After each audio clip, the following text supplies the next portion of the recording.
Olá pessoal, tudo bem? Neste vídeo eu vou falar para vocês do planejamento fatorial 3 elevado a k para a superfície de resposta, tá ok? Então, além de falar um pouquinho da teoria desse planejamento, nós já vamos fazer também uma implementação no R. Então, o planejamento fatorial 3 elevado a k é uma das opções aí de planejamentos para a metodologia de superfície de resposta. Entretanto, esse planejamento não é dos mais eficientes para estimar um modelo quadrático completo. Então, nesse planejamento, o número de experimentos é igual ao número de réplicas vezes 3 elevado a k. Então, considerando um número constante de replicações aqui, ele vai crescer exponencialmente com base 3 à medida que você aumenta o número de fatores, tá ok? Então, se você tem 2 fatores, por exemplo, você vai ter 9 combinações dos níveis, dos 3 níveis para cada fator. Agora, se você tem 3 fatores, você tem 27 combinações dos 3 níveis para os 3 fatores, tá ok? Então, eu vou ilustrar rapidamente aqui para vocês esse planejamento para o caso de k igual a 2, tá ok? Então, vou colocar aqui,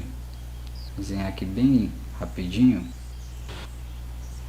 Então, é mais ou menos isso aí o desenho. E aqui eu colocaria x1 nesse eixo, x2 nesse eixo, com níveis codificados em -1, 0 e mais 1. Esse aqui é então o fatorial 3 elevado a 2, tá? Que é idêntico ao FCD, ou seja, planejamento composto central de face centrada para k igual a 2. Tá? Só para k igual a 2, o fatorial 3, 2 é igual ao FCD. Porque o FCD, o que seria o FCD? Seria um CCD, né, que tem os pontos fatoriais, que são os extremos aqui, o fatorial 2k, né, os axiais que estão na cruz e o central. Só que no caso do FCD, esses axiais, ao invés deles irem para fora e ficarem na mesma distância aqui dos fatoriais, em um círculo, eles ficam nas faces aqui do quadrado, tá ok? No meio das arestas aqui do seu quadrado. Então é isso, fatorial 3 elevado a 2. E se eu quiser um fatorial 3 elevado a 3? Está ilustrado aqui, ó. Fatorial 3 elevado a 3 seria no cubo aqui. Então x1 com níveis -1, 0 e mais 1. x2 também codificado em -1, 0 e mais 1. E aqui o terceiro fator com 3 níveis codificados também. Então a gente vê aqui as 27 combinações para esse planejamento, tá certo? Então, quais seriam os problemas desse planejamento? O problema principal é o número de experimentos, né? Então, se eu colocar aqui desvantagens, primeiro é o número elevado de experimentos, tá? Então, em termos de economia na experimentação, ele perde muito para o planejamento composto central, para o planejamento box banking também. À medida que você aumenta o número de fatores, ele cresce exponencialmente com base 3. Então, por exemplo, para k igual a 4, 81 experimentos, né? Então, fica já inviável, já fica um número muito elevado de experimentos, tá? Lógico que ele tem opções aí de fracionado, né? Mas ele é um planejamento mais complicado nesses aspectos aí, no sentido de metodologia de superfície de resposta, eu não recomendo muito não. Tem a opção de você usar ele sem essa questão de superfície de resposta também, que aí para alguns casos, se você tem fatores qualitativos, aí é outra história, aí ele já pode em algumas situações ser interessante, tá certo? Mas além da questão do número excessivo de experimentos, tem também a questão das propriedades. Em 1957, o Box escreveu um artigo falando da rotacionalidade, que é uma propriedade que o planejamento composto central, o CCD, tem. E ele mostra que o fatorial 3k não tem essa propriedade. Então, a variância do planejamento e, consequentemente, a variância do modelo de superfície de resposta que você obtém com esse planejamento é mais alta que do planejamento composto central, tá ok? Então, nesse sentido, ele não é uma opção interessante para a superfície de resposta, mas eu vou mostrar porque tem pesquisadores que acham ele interessante porque é um planejamento mais simples de compreender que o planejamento composto central, tá certo? E como que nós faríamos a otimização utilizando esse planejamento aqui? A otimização, né, que a gente chama de análise rígida, né, a otimização não linear restrita, porque o modelo de superfície de resposta é um modelo não linear. Eu posso colocar na seguinte forma: beta 0 mais x transposta b, onde x é o vetor de fatores de controle e b minúsculo é o vetor de coeficientes lineares, tá? Mais x transposta b maiúsculo x, onde b maiúsculo é a nossa matriz de coeficientes de segunda ordem puros e mistos, sujeito a, se eu tivesse no CCD ou no box banking, no CCD rotacionável, no CCD esférico e no box bank, eu usaria essa restrição aqui, ó. X transposta é x menor que alfa ao quadrado, menor ou igual a alfa ao quadrado. Isso daqui é a mesma coisa que isso aqui, ó. X1 ao quadrado mais x2 ao quadrado e assim sucessivamente. Tem que ser menor ou igual ao raio do planejamento ao quadrado. Aí o raio depende do planejamento. Se for o CCD, raiz quarta de 2 elevado a k, para o CCD rotacionável. E se for o box banking, raiz de 2, tá certo? Mas enfim, como nós não estamos trabalhando aqui com nenhum desses dois planejamentos, a proposta aqui é o fatorial 3k, a restrição de espaço experimental vai ficar assim, ó, menos 1 menor ou igual a xi menor ou igual a mais 1 codificado para todo i. Então olha só, uma restrição de certa forma mais simples, né? É uma restrição aí de limites, tem um limite inferior e um limite superior apenas, tá? Quando que eu vou aplicar essa restrição? Sempre que eu tiver um planejamento cúbico, como fatorial 3k, eu utilizo esse tipo de restrição aqui, tá, pessoal? Essa restrição aqui de limites, tá? Então no CCD e no box banking, se eu uso essa restrição, eu posso ir para uma região onde o meu modelo começa a perder capacidade de previsão, tá? Então quando que eu vou usar esse tipo de restrição aqui? Quando eu tiver com o fatorial 3k ou o FCD, que é o CCD de face centrada, que também é um planejamento cúbico. E eu vou mostrar para vocês como trabalhar com esse tipo de restrição no R, tá ok? Então, era mais ou menos isso aí que eu tinha para explicar para vocês a princípio do fatorial 3 elevado a k. Talvez no futuro eu volte a falar desse planejamento aí com mais profundidade, mas realmente para a superfície de resposta não é um planejamento que eu recomendo, portanto eu não tenho intenção de investir muito tempo nele. Então vamos para a implementação no R. Então pessoal, eu peguei aqui um exemplo de fatorial 3k para a superfície de resposta de um processo de eletropolimento. Não vou entrar em muitos detalhes sobre o artigo, tá? Mas basicamente os autores consideraram 3 parâmetros: a voltagem nos níveis 4, 6 e 8 volts, o tempo 30, 45 e 60 minutos e a temperatura 20, 40 e 60 graus Celsius, tá ok? E eles avaliaram, na verdade a principal resposta foi a rugosidade média RA, mas eu peguei uma segunda resposta que eles avaliaram, que é a profundidade de polimento, que está relacionada aí ao tempo de polimento, por exemplo, né, temperatura, enfim. Mas por que eu resolvi pegar esse parâmetro aí? Que eu achei um parâmetro interessante, diferente. A rugosidade eu já trabalhei com vocês em outros exemplos, né? Está muito presente na caracterização de superfícies, né? Superfícies metálicas acabadas aí com diversos processos de fabricação, tá certo? Esse parâmetro, sinceramente, como o autor não focou nele, ele não foi otimizado a princípio. O foco era mais a rugosidade e ele meio que limitou esse parâmetro a um determinado nível. Mas eu coloquei aqui uma suposição para esse exemplo aqui, tá? Eu não estou fazendo pesquisa, eu estou ensinando para vocês estatística, mas eu estou supondo nesse exemplo que eu quero minimizar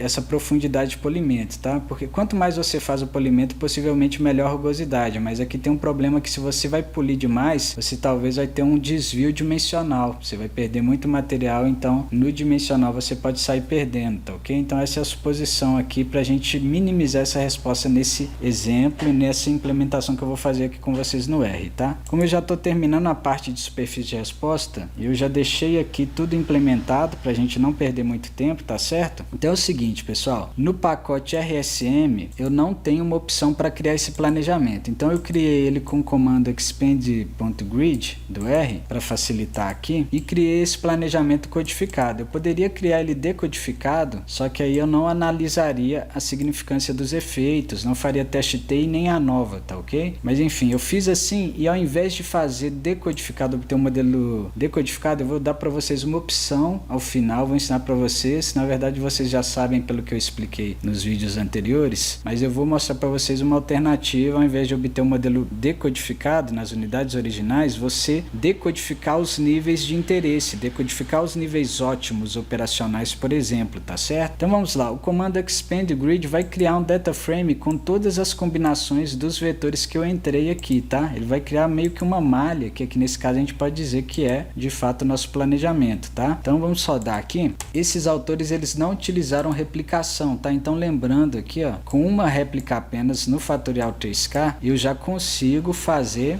um modelo e ainda sobra graus de liberdade para estimar o erro experimental, considerando aí um modelo de segunda ordem, tá? Que no caso do fatorial 3 elevado a 3 vai ter uma constante, 3 termos lineares, 3 termos quadráticos e 3 termos de interação de segunda ordem. Inclusive até como comentar aqui que os autores do artigo consideraram um modelo de ordem maior, eles consideraram um modelo com termos de terceira ordem, tá? Que não é muito recomendado em superfície de resposta, mas essa possibilidade, é só você incluir esses termos no modelo. Mas eu vou ficar aqui no de segunda ordem, porque a gente acredita, considerando aí uma expansão em série de Taylor truncada nos termos de até segunda ordem, que para uma região experimental limitada, geralmente se consegue uma boa aproximação do modelo real daquela resposta em função dos fatores de controle que é desconhecido.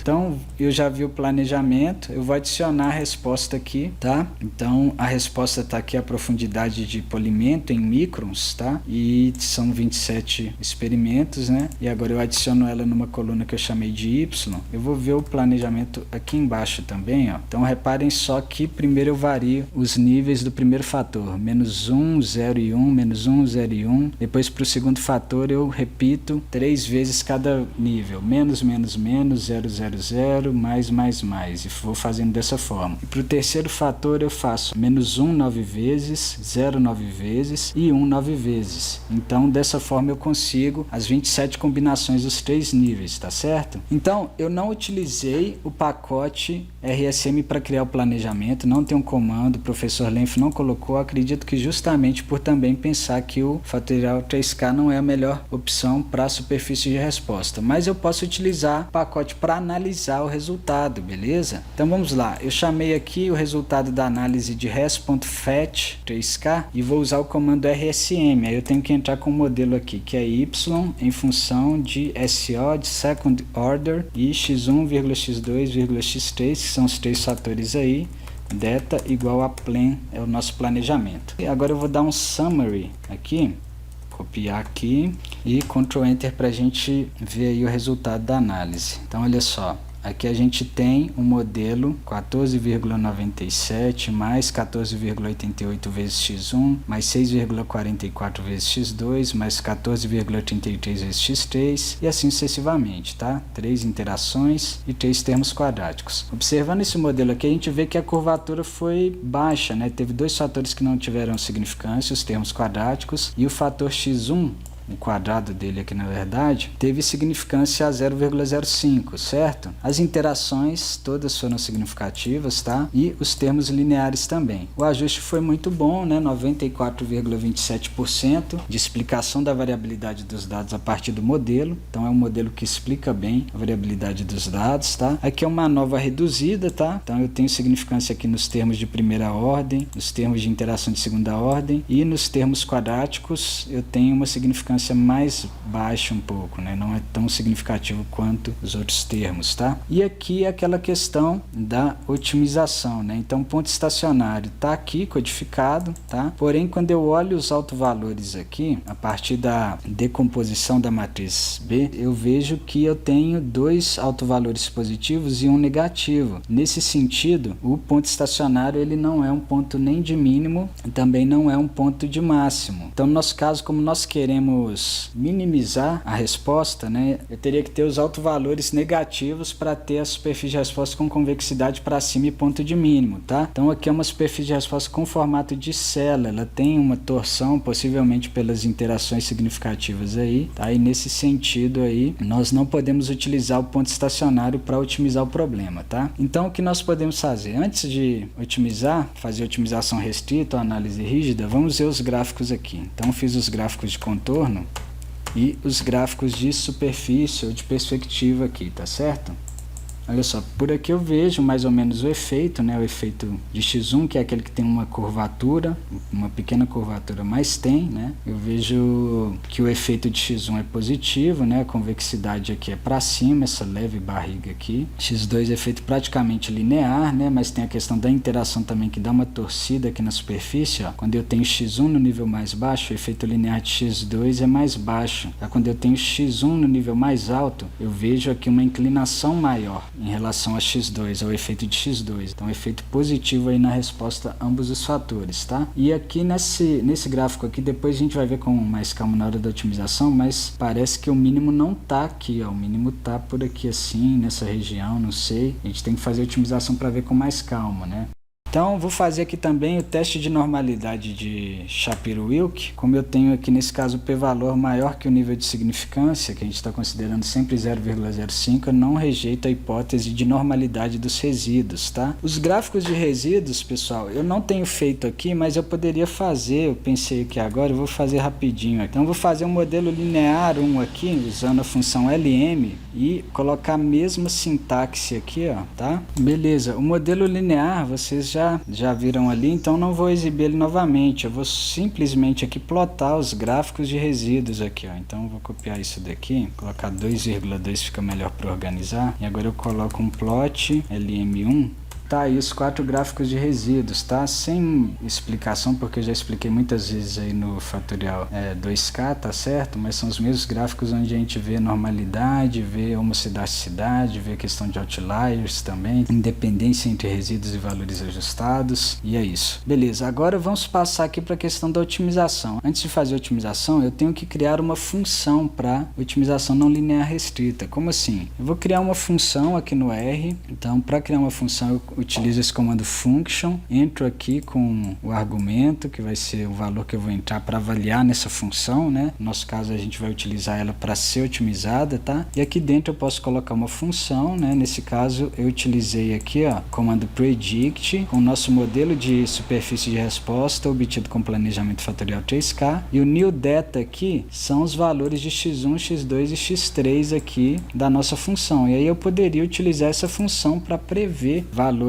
aí de meu interesse, tá ok? Só que nesse caso eu vou utilizar ela para otimização, ela vai retornar esse D underline hat. O que eu quis dizer com isso? D chapéu, né? Que é o D previsto, a profundidade prevista de polimento em microns, tá certo? Então eu vou rodar essa função, que já está aqui programada, e agora ele já entende ela como uma função aqui, tá certo? E eu vou utilizar o comando opt-in aqui do R, que é um comando aqui default, você não precisa instalar pacotes, tá? Do pacote statis aqui, então ele já vem carregado aqui para você quando você instala o R, não precisa de nenhum pacote adicional, e ele tem vários métodos aqui de otimização não linear restrita, tá certo? Então eu peguei aqui o método L-BFGS, que é um método, um algoritmo de otimização não linear da família Quasi-Newton. Ele meio que aproxima esse algoritmo BFGS, que é o algoritmo de Broyden, Fletcher, Goldfarb e Shano, usando pouca memória, basicamente. Esse L aqui é de memória limitada. Então, é um algoritmo aí baseado na família de Quasi-Newton, que significa que é um algoritmo de programação não linear que não depende da utilização da matriz hessiana ou do jacobiano. Então, quando você não tem esses elementos, fica fácil aí, mais fácil de otimizar, né? Digamos assim. Então, na verdade, não é que eu não tenho nesse caso. Seria fácil obter a hessiana e colocar ela como argumento aqui, tá? Só que para facilitar aqui, pra gente não perder muito tempo, eu vou passar direto para otimização direto. Mas eu ensinei vocês como obter a matriz hessiana, né? Que é aquela matriz que eu faço as derivadas de segunda ordem, tá? Que é 2 vezes a matriz B, que é a matriz de coeficientes de segunda ordem puros e de segunda ordem mistos, tá certo? Primeiro argumento, par, seria um ponto inicial para otimização. Todo algoritmo de programação não linear precisa disso. Então vou partir aqui do ponto central, que eu não sei para onde que está o ótimo, tá? E Fn seria aqui a nossa função, tá certo? Ele explica aqui, ó, a função a ser minimizada nesse caso, tá? E se eu quisesse maximizar? Aí eu poderia colocar um menos aqui, ó, na função que eu criei ali em cima, e aí ele iria minimizar o negativo, que é a mesma coisa que maximizar a função, tá? Aqui eu escolho o método e aqui eu coloco os limites, lower bound e upper bound, que é menos 1 e menos 1 para x1, x2, x3 e mais 1 e mais 1 para x1, x2, x3, tá? Por isso que eu usei o comando rep aqui, replicando menos 1 3 vezes e 1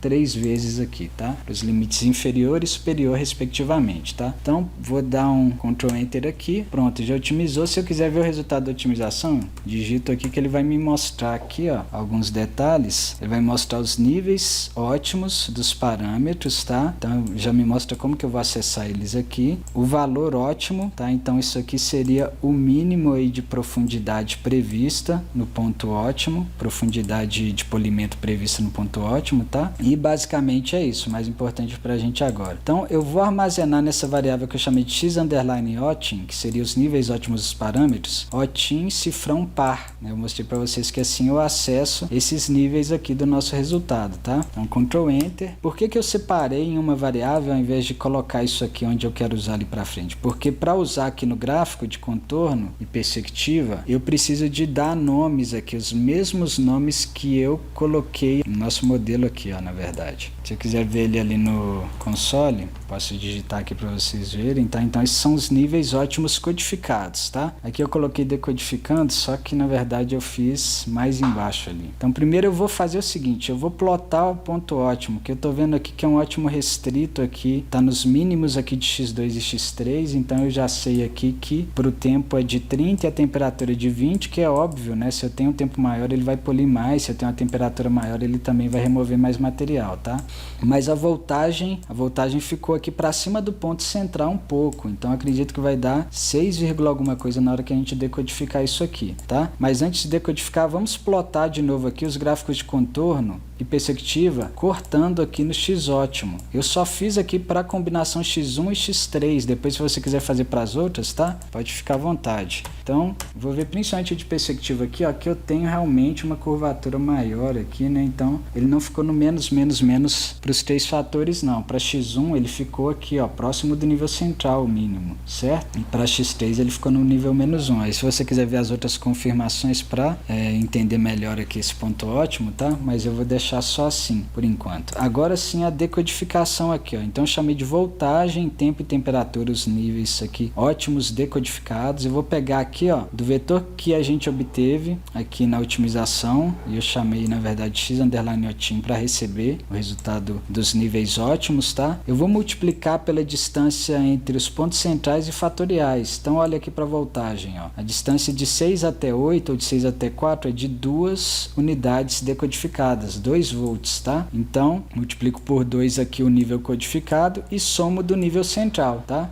Então sempre faço isso, ó, somo do nível central, que nesse caso é 6. Aqui para o tempo, o nível codificado vezes a distância do central para o fatorial, para o extremo, né, nesse caso que é 45 até 60, dá 15 essa distância, e somo com o nível central que é 45. E para a temperatura eu multiplico pela distância entre os níveis fatoriais e central, que nesse caso é 20, e somo com o nível central, beleza? Então vamos ver aqui, ó, voltagem, tempo e temperatura. A temperatura deu 20, eu já tinha comentado, né, que é o nível -1 e mais 1 é fácil da gente ver, né, deu exatamente o -1, o tempo deu o nível baixo -1, que decodificado é 30 minutos, tá? E a voltagem que deu próximo de central, 6,29 volts, um pouco acima decodificado, tá certo? Então essa seria uma possibilidade, ao invés de obter o modelo decodificado, você otimizar e depois decodificar. Mas fica também aí a possibilidade de você fazer o planejamento aqui decodificado, com os níveis nas unidades originais, e obter um modelo decodificado que ele serve para quê? Serve para você fazer previsão com ele. Então você faria utilizando esse comando aqui, previsões em pontos de seu interesse aí dentro dos seus limites experimentais aí no fatorial 3K. Então é isso, pessoal. Nesse vídeo eu falei com vocês aí do fatorial 3K, 3 elevado a K para a superfície de resposta, tá? Eu não vou falar por enquanto do planejamento CCD de face centrada. É um planejamento importante sim, mas por restrições de tempo eu vou passar para outros temas. Mas em termos de otimização aqui, ó, quando você tiver com CCD de face centrada, você pode utilizar o pacote RSM para criar ele, tem opção, tá? Utilizando o comando CCD você cria o planejamento, define o raio alfa unitário, e você não vai utilizar aquele comando steepest para otimização do pacote RSM, porque aquele lá é para restrição esférica. Então na otimização do CCD de face centrada, você vai utilizar uma abordagem similar a essa aqui que eu utilizei no fatorial 3 elevado a K, porque ele também é um planejamento considerado cúbico, tá? Com região experimental cúbica. Então por hoje é só, pessoal. Se você gostou desse vídeo, deixe seu like, se inscreva no nosso canal e ative as notificações. Muito obrigado.